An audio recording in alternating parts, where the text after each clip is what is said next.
Seaboard Line Railroad, Scherzer, Rolling Lick Bridge, on 5th Street, crosses the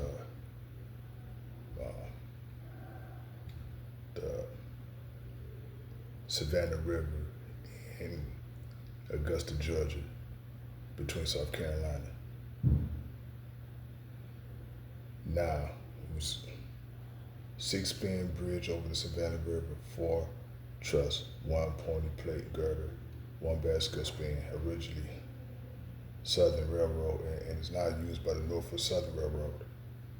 Bascule Bridge with multiple truss approaches over the Savannah River on Norfolk Southern Railway, located in Augusta, Georgia, and I'm showing you. See, look at this. See, this exactly what I was talking about. Yep, so